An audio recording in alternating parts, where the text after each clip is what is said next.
Welcome to Nurses and Hypochondriacs, Kali Fontanilla. Oh, hi. I know everybody gets all like, am I supposed to say hi now? Yeah. It's funny.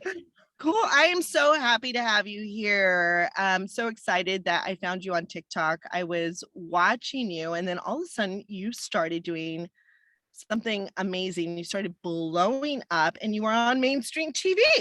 Yeah. And now you're here, which is super awesome. So tell us about yourself. I mean, you have an amazing story. I mean, you started telling me the story of your name, which I love because that's what I teach in my storytelling classes, but go for it. Who are you?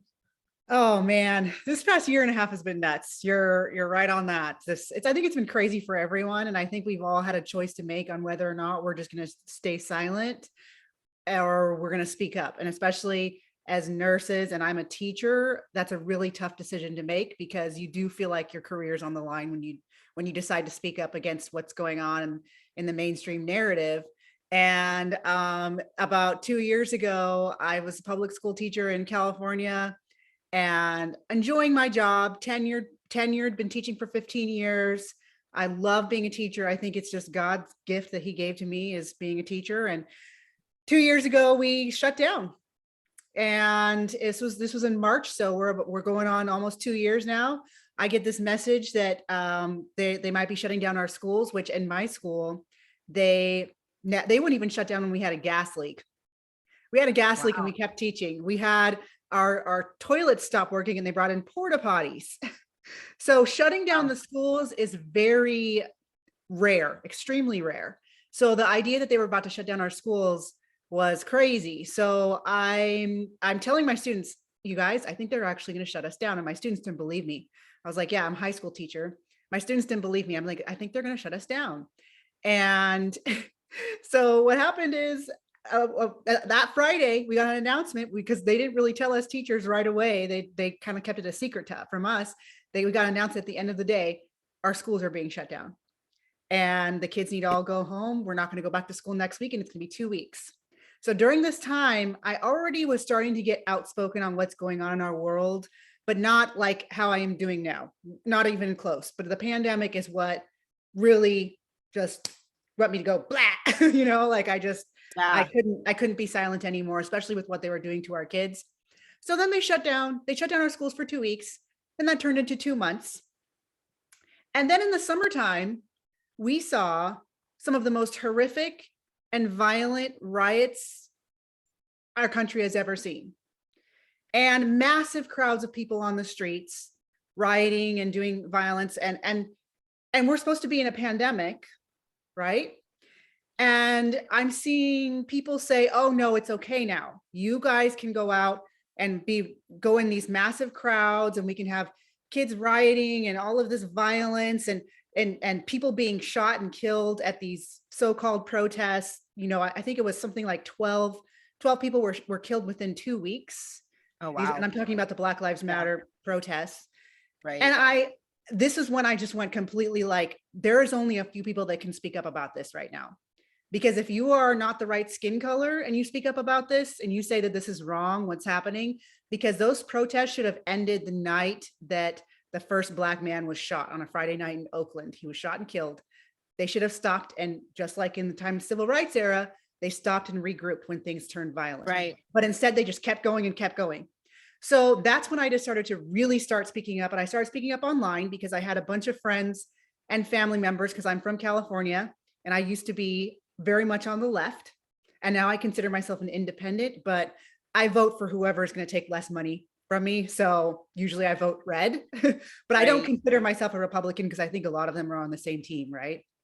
So, I start speaking up because I have these friends that are saying crazy stuff, donate to the funds to bail out the protesters, even though they weren't protesters. They were actually like doing horrific things to police. I mean, over 700 police. A lot of them were hired. I mean, a lot of them were hired. They had bricks there. They were told to throw bricks into stores.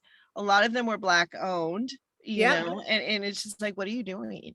But you see, it's at that time, you couldn't speak up about it. Only a few people were allowed to speak up about it. And even if you did, even if you were Black and you spoke up about it, you would get so much hate, but it was little less hate than if you were, I mean, people would actually listen to you too if you're Black and spoke up about it. But Right. and It I was a was, branding game. I mean, yeah, it was like a corporate branding game. We were yeah, talking a little bit about branding and marketing before, but that's what they were doing, you know. And all of a sudden, you saw other brands going, "We are for Black Lives Matter," yes, because it's like they were just protecting. I was like, "Oh, here we go, communism, yeah, Marxism," because as absolutely. they were accusing the people of Black Lives Matter to be Marxist, Hmm. you know.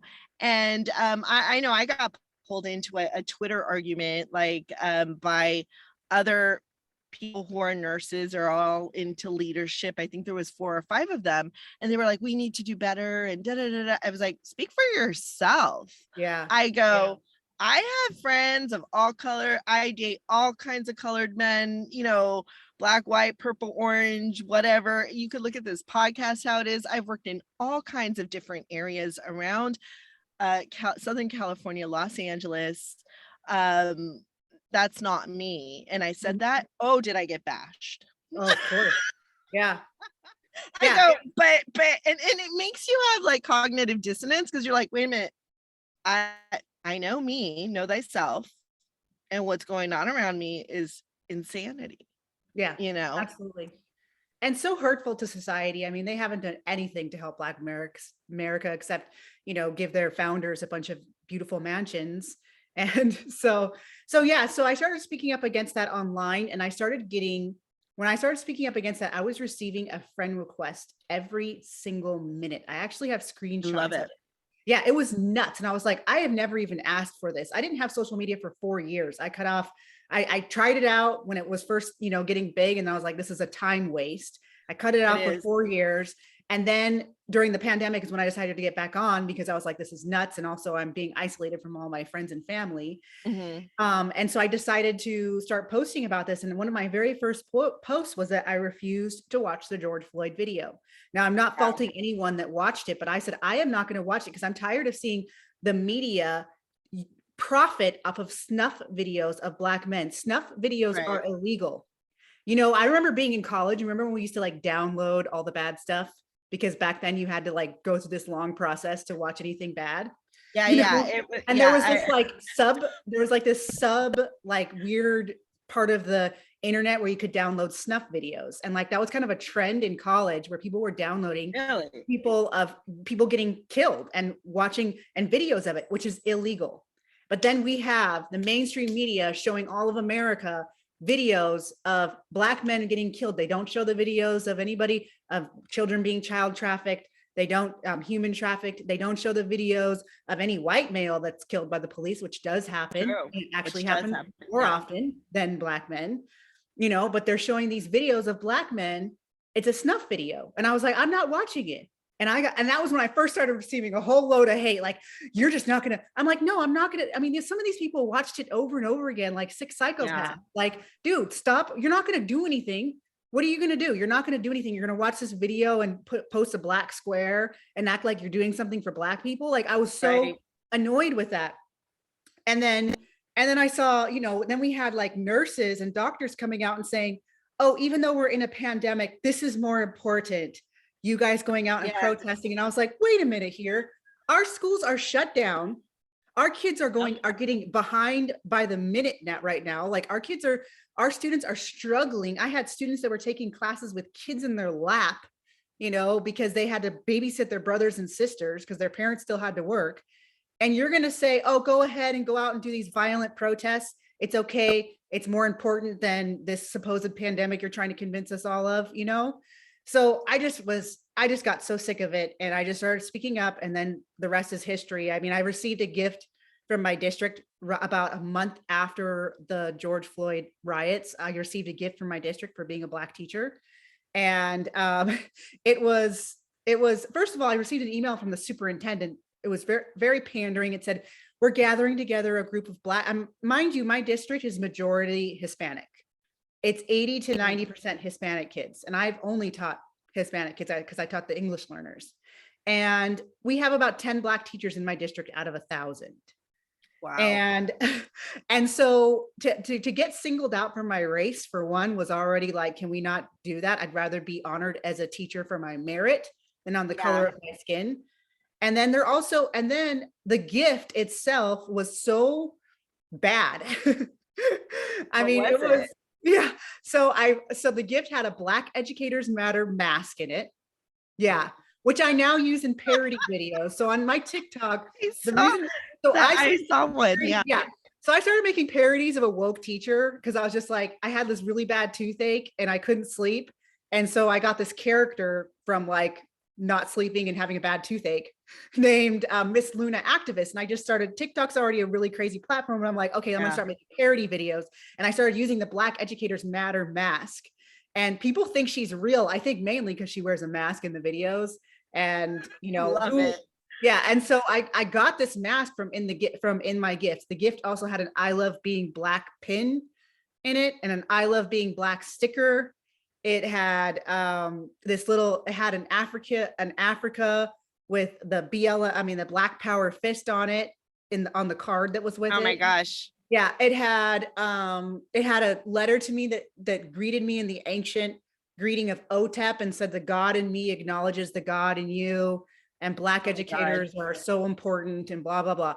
And I'm just like, what? You know, imagine if they had done this for Who the white. created that? But who Um, created that? so it was a group of parents that did it through the district. So the district was like a group of parents wants to honor the teachers, and so they gathered this gift. Oh, it also had expired Avon in it.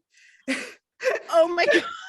And it's funny because the video went viral on TikTok. Because so I'm doing these parodies of this Black Educator Matter mask on, and I decided to explain where the mask came from. And I wasn't even planning on having that video be one of my big videos or anything. I'm just goofing off on TikTok, and I Yeah. noticed that this video starts going viral, and it basically our country is so divided because the amount of support I got on it. Because in the video I said I would never wear this Black Educators Matter mask in front of my students because what it's Yeah. showing is it's a political statement for one, because it's saying that I support the Black Lives Matter movement, which is a political movement to abolish the police. It's not about Black lives. It's about getting rid of the police. It's about defunding the police because they don't care about any Black life except ones that fit in their narratives, which is very few. Exactly. And so it's not Black Lives Matter. We need to get that out of our head. It's the abolish the police movement, but they just have the name Black Lives Matter. So when I wear a Black Educators Matter mask, I'm showing my students that I support this movement and you can't speak up if you don't support it, Exactly. you know? So the video went viral and that was nuts. It got shared on several, okay, so the guy that shared it on Facebook, he was a white guy. He had a small time podcast. He actually shared it on Facebook and it went to 1 million views in like 3 days. Wow. The amount of hate that was received on that video. He even got death threats and had to contact the police over me not accepting a stupid pandering Black gift. He gets death threats. I mean, it's nuts how divided our country is right now. I have like screenshots. I actually stopped reading some of the comments because either the comment was super supportive, like this teacher gets it. Thank you for not indoctrinating our kids. Thank you for rejecting this narrative that we need to be so hyper race focused. You know, thank you for not falling for this victim narrative garbage, right? Beautiful comments. Or I got comments like, she hates her own skin and she just wants to be, she's just trying to get attention, or she's just not all slaves are free, and not all Oh people my that say our God. skin color are brothers and sisters. I mean, just some of the most hateful stuff I've ever received. And Wow. over this one little dumb gift that I got, that I decided, and that's the problem. When you reject this narrative, you get treated with so much hate. I mean, Yeah. I have It's never been called the N-word in my life more so than the last year and a half wow. by people on the left. Yeah, it's mass psychosis. I Yeah. mean, people, they've done it. Like I said, these branding geniuses have done such a great job Oh, they're so good at it. Yeah. putting people to sleep and making them believe this, Yeah. it's crazy. I've studied, because living in Los Angeles we have Scientology, Yeah. and I was always interested in Scientology. I'm like, I don't get it, like these Yeah. people just give up their livelihoods, everything, for this church that they don't even know if it's real, Mhm. and they all give it to this guy who created he was a science fiction writer. I Mhm. was like, how does that happen? So I really started studying L. Ron Hubbard. And even as a kid, I remember seeing the L. Ron Hubbard Dianetics commercials on TV, and I was like, "Oh, I want to read that." And then my Yeah. mom would take me to the library. I was like, "Oh, this is the book on TV. I want to read this." And my Yeah. mom would be like, "What?" Yeah. And look at what it did to me as a child. Yeah.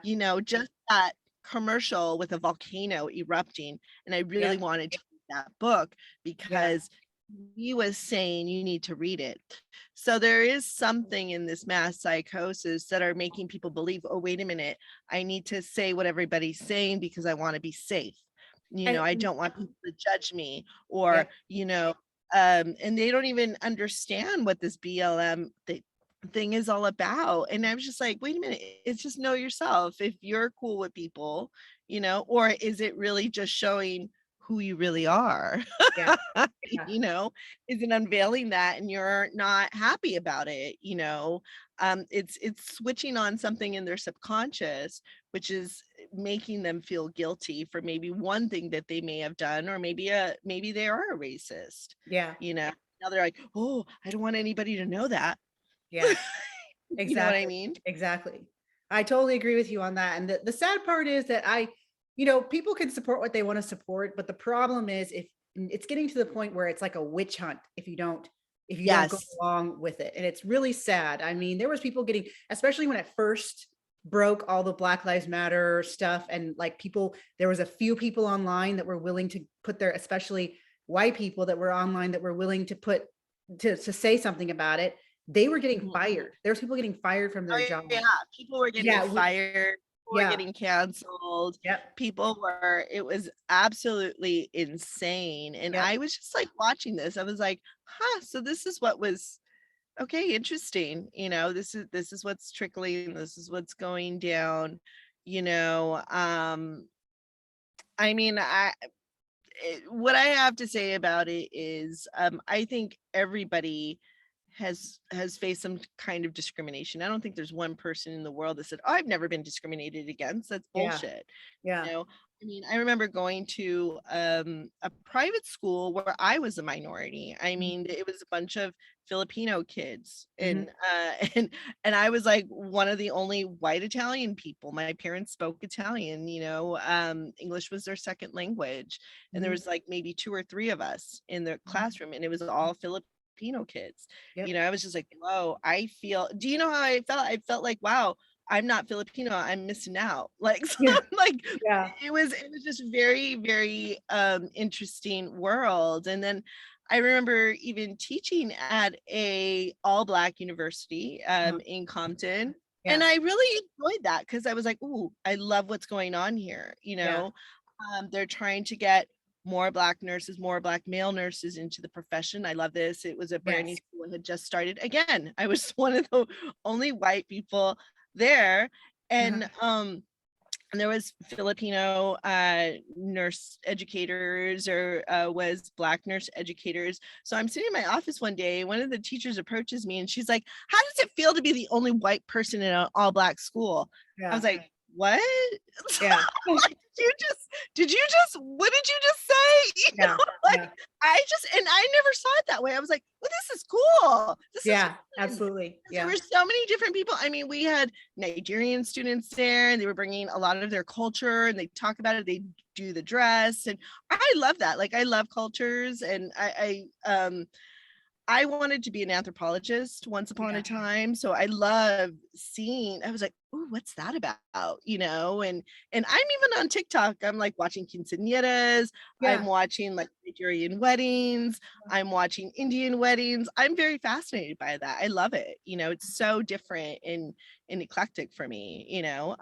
That's just who I am. So when I was being asked by this teacher, I was like, "What?" So, and then she didn't say anything and walked away. I yeah, just thought it was weird. And I remember bringing it up to, I was like, what do I do about this? yeah, And I did bring it up to one teacher who she was Jamaican, so the Jamaicans are always cool.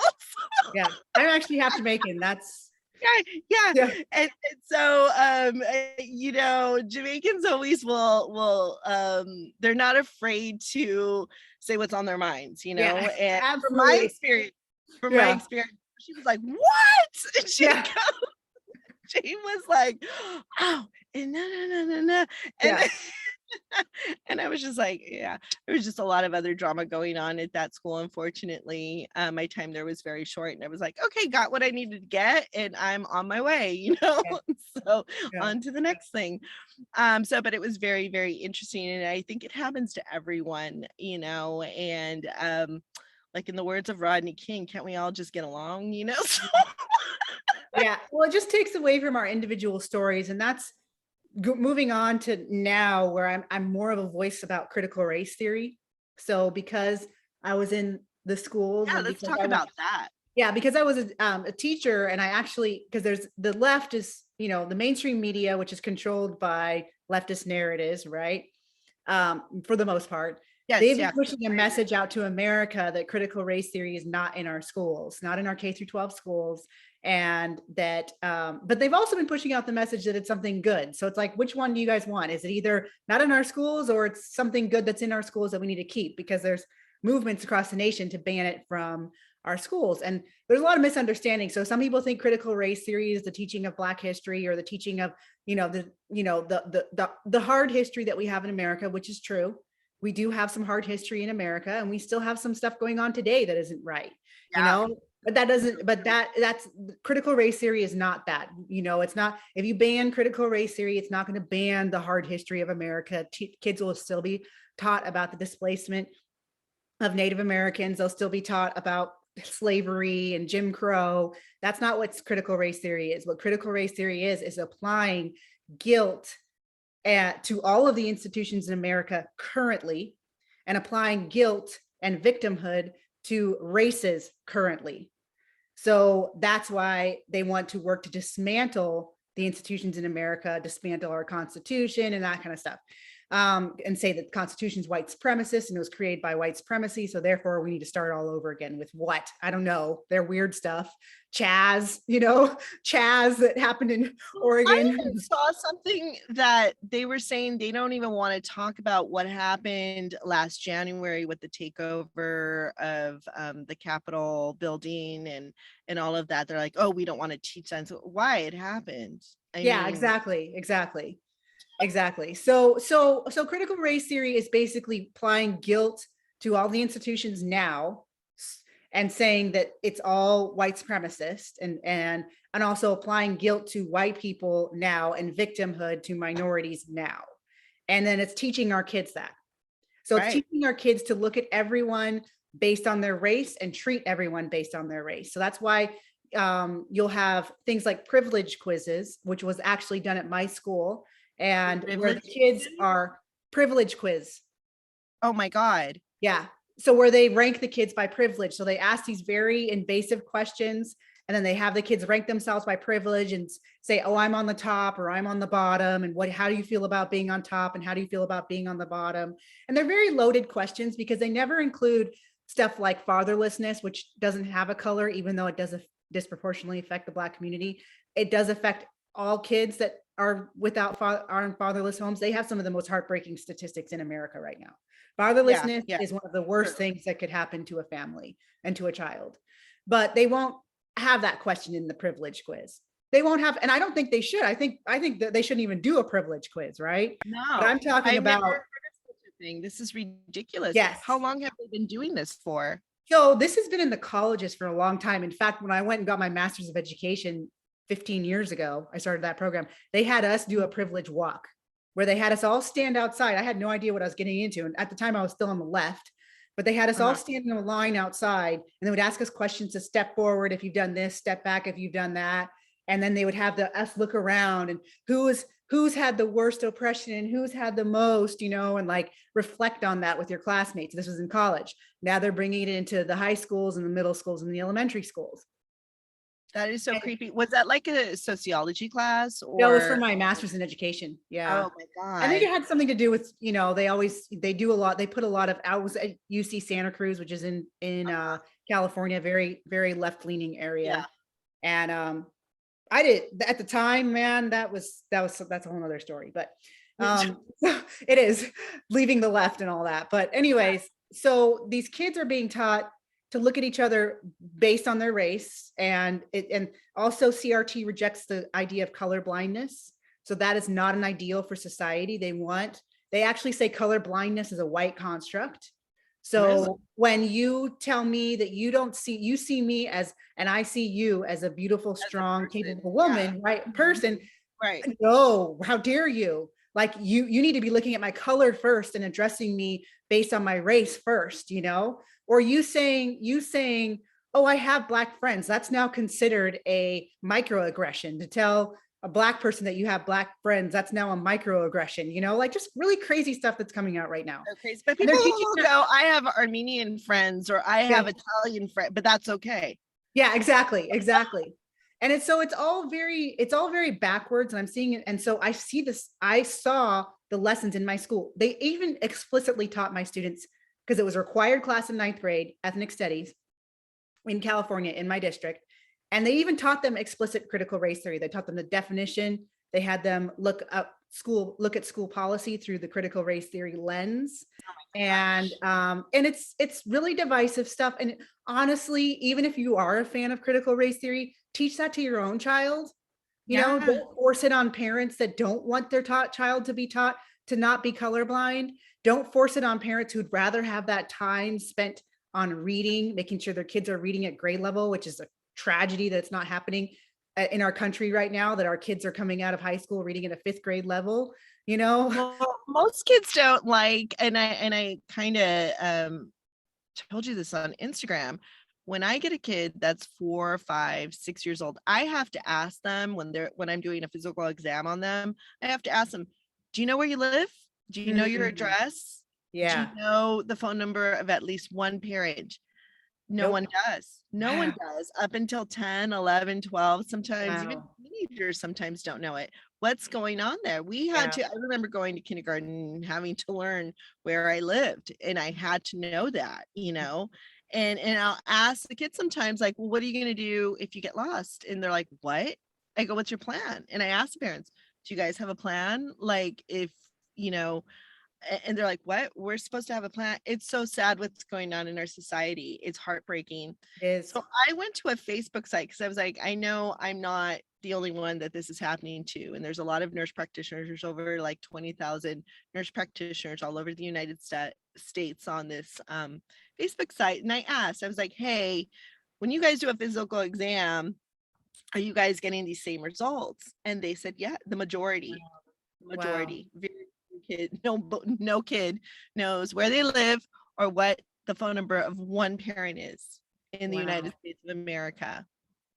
That is, see, that's It's such a so good sad. that's such a good illustration of what is happening in our schools right now. Yeah. Is kids are not learning the practical tools they need to get through life. And it's no wonder that they are, so depressed. I mean, we're seeing higher Yeah. anxiety issues, we're seeing higher depression, we're seeing a lot more acting out. I mean, I've been teaching for 15 years, and it is Yes, acting out. yes. I mean, I've been getting parents in with like 2-year-olds, 3-year-olds, and they're having these crazy, outbursts because they're addicted to the phones and screens and stuff like that. That's one of the main things. They're acting like crack addicts when you're trying Yeah. to take it Yep. away.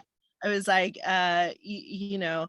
um, but yeah, talk a little bit about that. So what has your experiences with outbursts been in classrooms? Well, I'm very blessed because one of my main skills as a teacher is classroom management.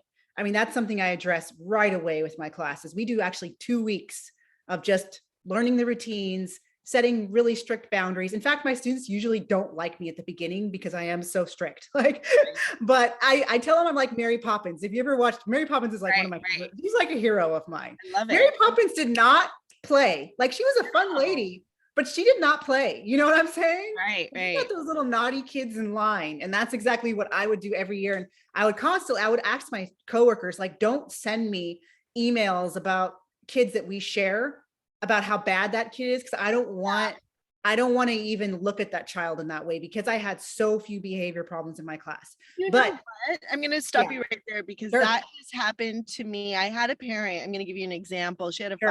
old, and he was in kindergarten. He was acting out, and the teachers would tell each other, and they would treat him like that, and he got Oh, tossed around like two or hate it. three teachers, and Mhm. she was so, I mean, the kid had a speech problem. Yeah.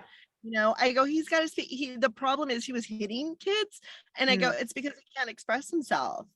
And I go, I caught it right away, and I go, I don't understand why no one caught this poor kid, you Wow. know. Yeah. And so I sent him to speech therapy.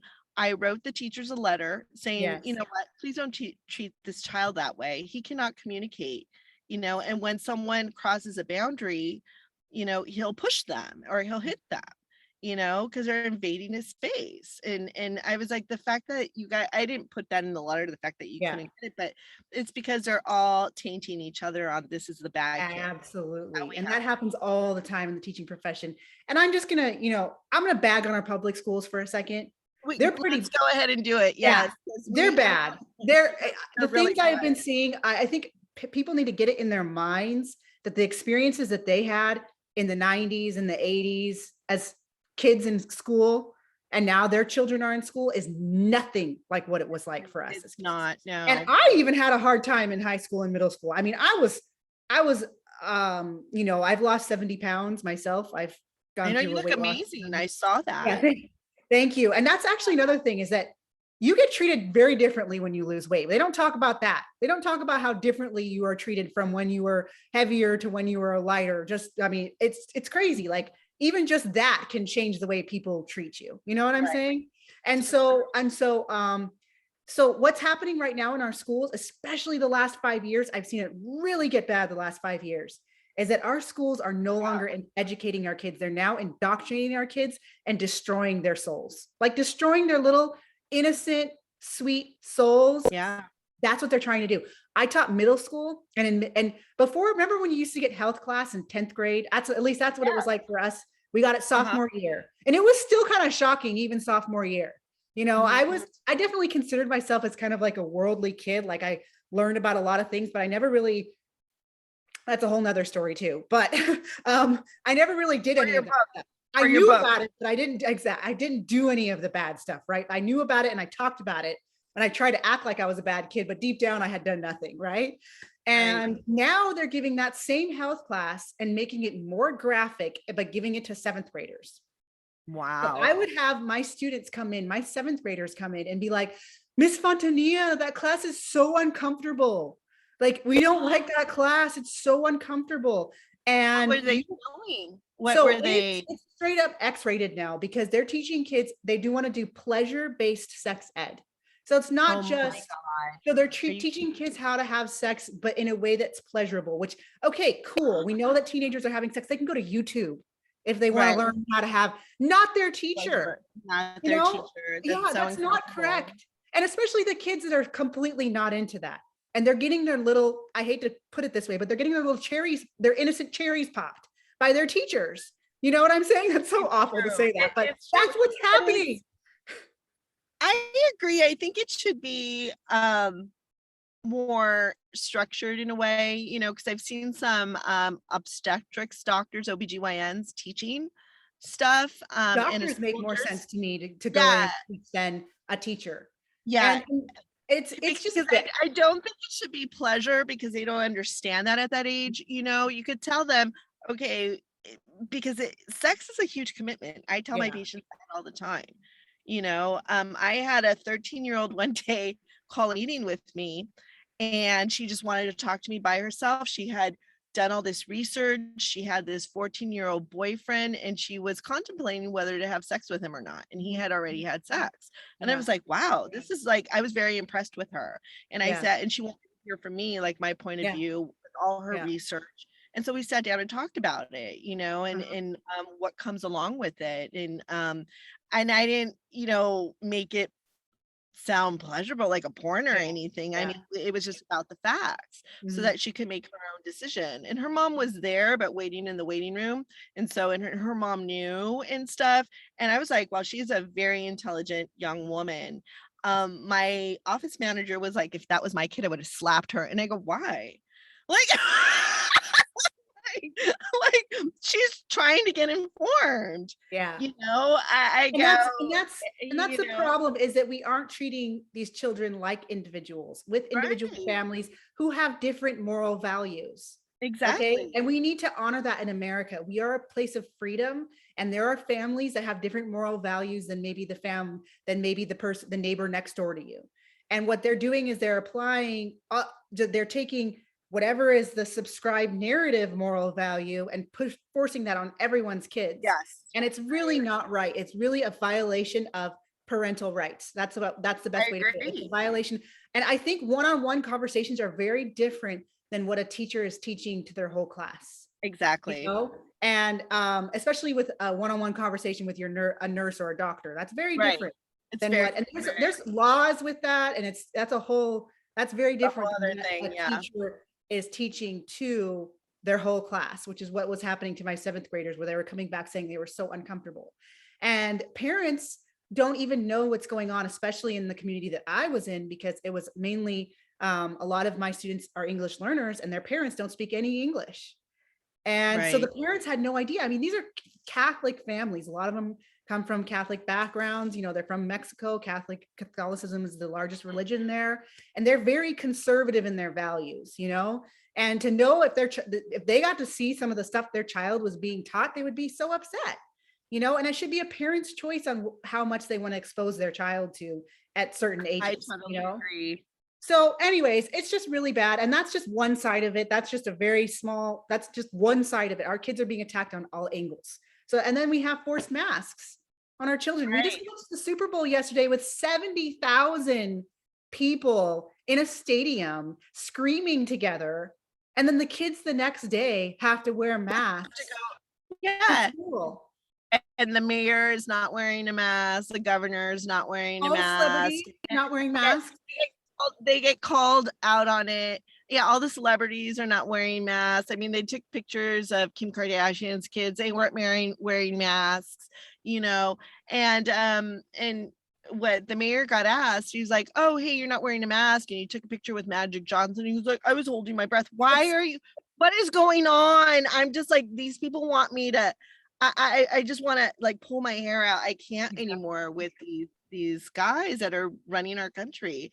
And I as a was like, teacher, yeah. And as a teacher who has witnessed the mask wearing in classrooms, because even though I've moved from California to Florida, it's optional out here in Florida, and it's been optional for a year and a half. that's So pretty since cool. the schools have been opened, it has been optional. If a parent wants to put their child in a mask, they can. If they don't, they don't have to. And And they I think that's how it should be. they just ignore that in the media. They just ignore the fact that most states aren't doing it. Okay. But when students are wearing masks, the way that they treat them is disgusting. Like they do not. I mean, if you want to say they offer protection, it's totally been nullified with the way these kids treat their masks in class, because they're taking them off to eat and putting them on the table and letting it pick up whatever germs.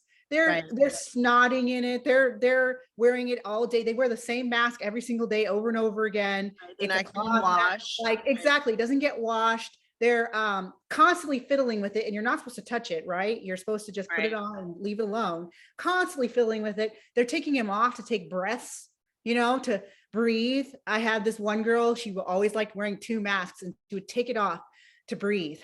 And I was like, so sad. I'm like, oh my gosh, this girl cannot I had breathe. to write a kid a note so he could take off his mask to breathe, because he was having anxiety and panic attacks and sinus problems. So I wrote him a note that said he could go outside and take like 15-minute breaks to breathe and take off his mask. Because Wow. he told me if he did that, he would get in trouble. Oh. And there was a point too. This is another thing that I brought to that Facebook group of nurse practitioners, where kids weren't being allowed to go to the bathroom. So in one week, I got like 3 or 4 kids, male and female, coming in with urinary tract infections, but they were not a true urinary tract infection. They were more constipated, which was causing a little bit of bacteria to go into their urine, because of the constipation. I was like, this is really interesting. What's going on with this? Yeah. They were saying that the doctors were not letting them go to the bathroom. So now these kids are getting constipated, and they were saying it was because of a TikTok. This is one of the theories that I got. It was a TikTok challenge where kids were destroying their bathrooms, Yeah, that is and putting it on true. TikTok.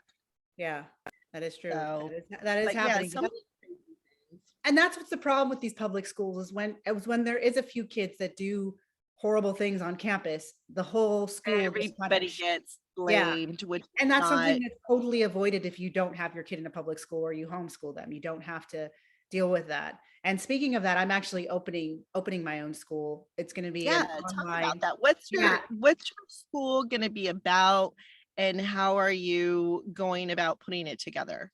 Yeah, so it's going to be a K through 12 online school. It's called Exodus Institute and it's fully accredited. And so if a parent is wanting to pull their child from a public school, but they don't necessarily want to be the child's teacher, because some parents just aren't cut out for that. They're just like, I don't want to be the one that has to, teach my kids division, like Yeah. I want to be able to do other things with my child, right? And so we are there for them to be credentialed teachers, give them a full program if they need that. But then we're also doing per course. So let's say a parent just needs a math course for their child, or especially for high schoolers, maybe they're behind on a few credits. We could do that as well. And then we can also we're also going to be doing an enrichment program for people that already have their kids in public school or already have their kids in a homeschool program, but they want to add some extra lessons that are really interesting about that kind of debunk some of the narratives our kids are being force fed right now. Yeah. So we'll go into the true history of slavery. Right I love now, that. our kids get a very one-sided view of slavery, which basically only puts slavery on the white man. It's only a white man issue when really slavery was worldwide. Yeah. Yeah, I mean, it was world. I mean, we have slavery right now. Right now, India has 18 million slaves, and their government Right. does Italy has very slaves little to too. stop it. Huh? Right. Italy has slaves too, the Chinese. Exactly. I've talked about it Exactly. when the pandemic was happening. So there's a lot of Chinese who are kind of kept as slaves. Like Yes. some of them have to pay over $100,000 for their freedom, and Yeah. they're working in the fashion district, Yep. because They're making nobody your wanted to go cute to China for it. handbags. Yeah. Right. Right. They wanted the Made made in in Italy Italy. bags, so they brought the slaves to Italy. Yep. They keep them in terrible conditions. Yep. And if they want their freedom, it's about 100,000 to buy their freedom. And that's why things like Colin Kaepernick doing a ad with Nike and being like, I'm all about Black people, when Nike is like one of the worst human rights corporations out there, in terms of violating human rights. So it's just, and that kind of stuff kids aren't learning about. And so I like, for example, they can go to Exodus Institute and learn about child labor on cocoa farms, which is happening Right. in Africa right now. There's child labor, M&M came out with their woke M&Ms, but they're actually in trouble for getting their cocoa from child labor, Wow. That's and crazy. we But don't it hear about this. also brings so when you're teaching that, this is what it also brings to the kids, because my parents would teach us this, Yeah, teaches them to value what they have, absolutely. and how lucky they are to have been born in the United States, to Absolutely. have parents, Mhm. I mean, I was working at one of the shelters. I've talked about this on other programs, the migrant shelters, which again, that's another whole political Mhm. drama, which I know you talk a little bit about Obama. Like the old labor secretary for Obama was running these shelters. She was the politician in charge, which is interesting to me. So all these kids were coming in, but they knew where they were going, but they were so excited, because they Mm. knew being here is such a privilege. And I think so many kids that live here take that for granted. So teaching them that, hey, kids in other countries, this Oh is what yeah. they're going through, Yeah. really value what you have, because I think a lot of these kids don't value. They're like, I'm No. just depressed Not only because do they of my not mom value it, or they are whatever. now being not only do they not value it, but they are now being actively taught that the American dream is not real. It's Right. not for them. They are being actively taught that America is an oppressive country. It's one of the worst countries in the world, and therefore it needs to be burnt down or dismantled. Decolonized is another word that they use. And then they're being taught that they are personally oppressed. And when really they are living in some of the most they are living better than anyone in history. Yeah, You oh know, yeah, like definitely. it's absolutely, and then They have they food, act they have like they are the water, most they have depressed in shelter. history. Yeah.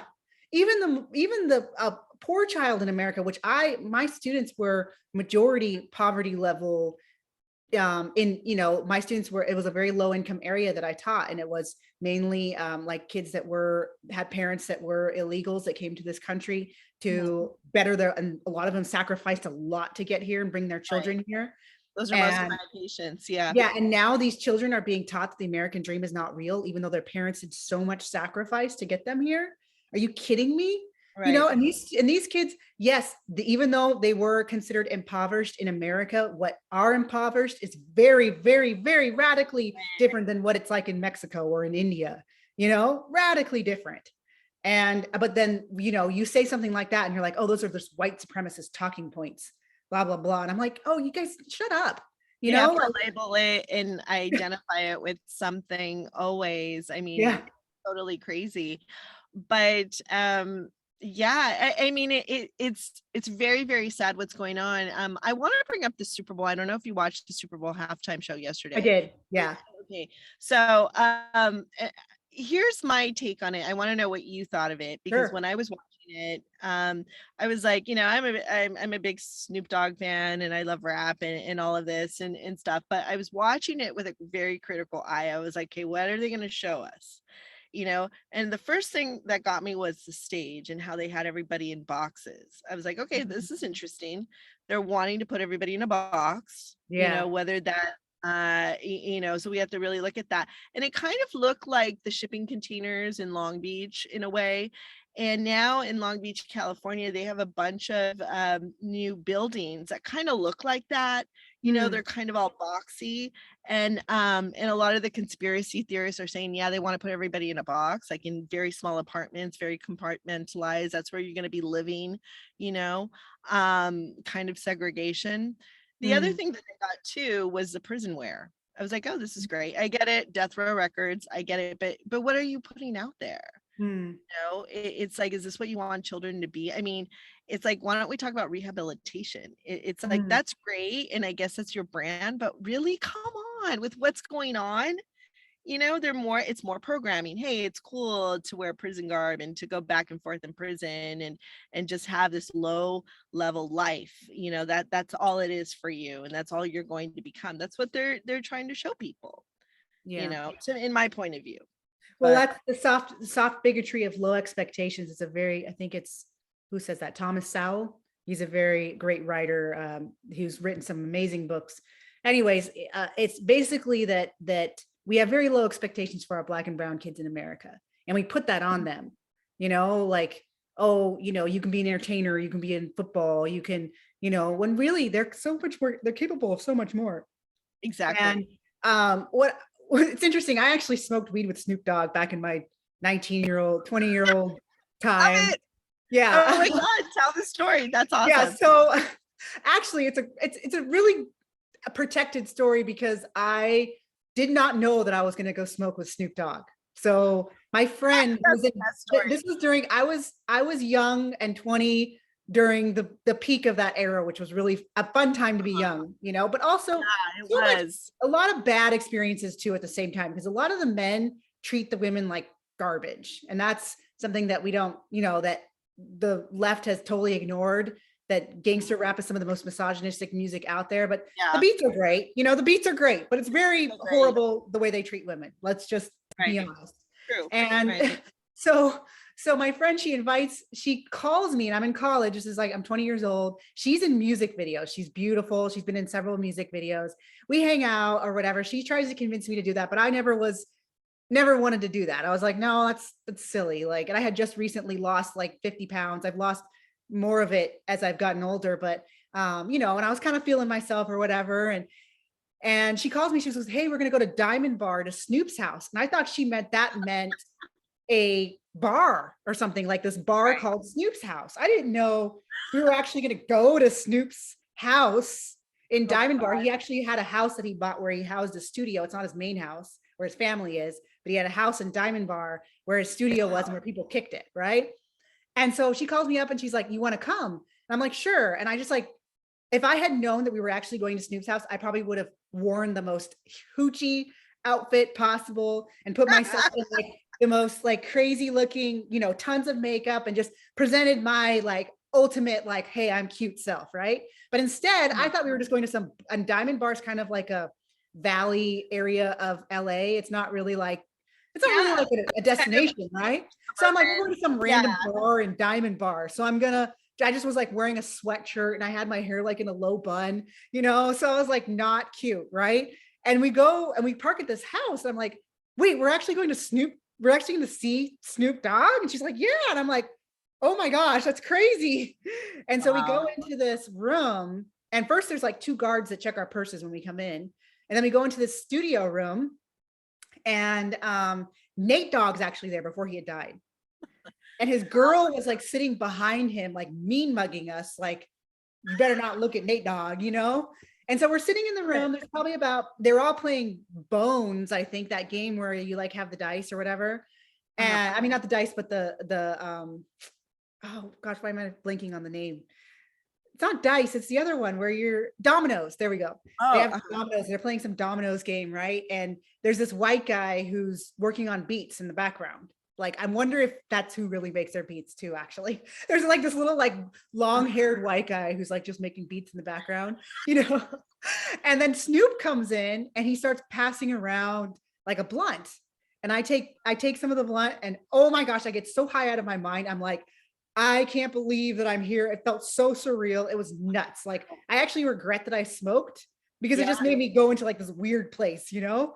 But anyways, that's the end of the story. We ended up leaving like about an hour later and he like talked to me a little bit and I was like super high, like, oh, it's Snoop Dogg with this high weed. I was like, you know, yeah. So that's that. But the thing is about all of that is that, you know, we saw Eminem take the knee at the end, you know?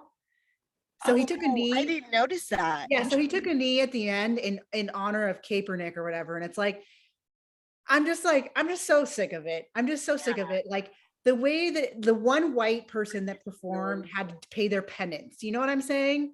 Like he had to make sure that he did some sort of virtue signaling to show that he belongs there with the rest of them, right? You know, and I honestly think that's why he did it. Eminem hasn't done anything for Black America except outsell them in rap music, you know?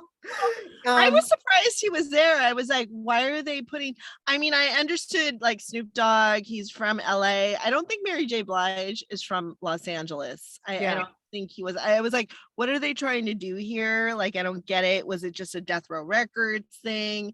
Like, I was trying to figure it out. I don't know if Eminem is with Death Row. I'm not sure.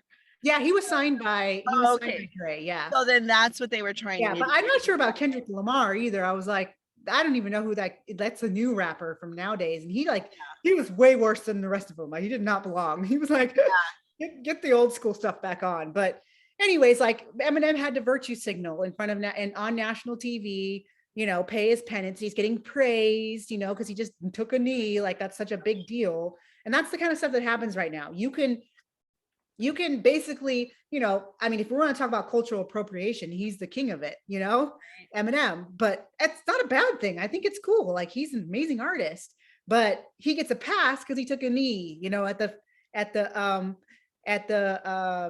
Super Bowl. But someone like Aquafina, who's like you know, she's an Asian comedian.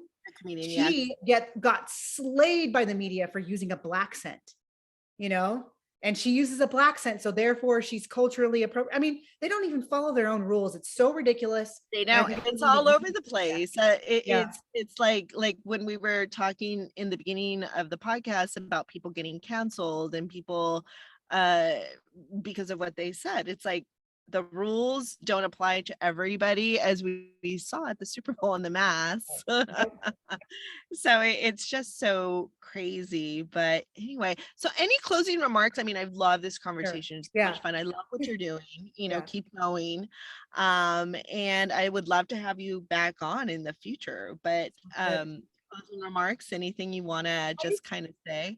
I just think everyone needs to just really make sure they're being authentic to themselves. You know, I think a lot of times we're trying to make sure we're pleasing others and we're doing what the media wants us to do or what the cancel culture freaks want us to do, but we just gotta, and ever since I've embraced who I really am and just decided to forget it, I'm not going to follow anyone's rules.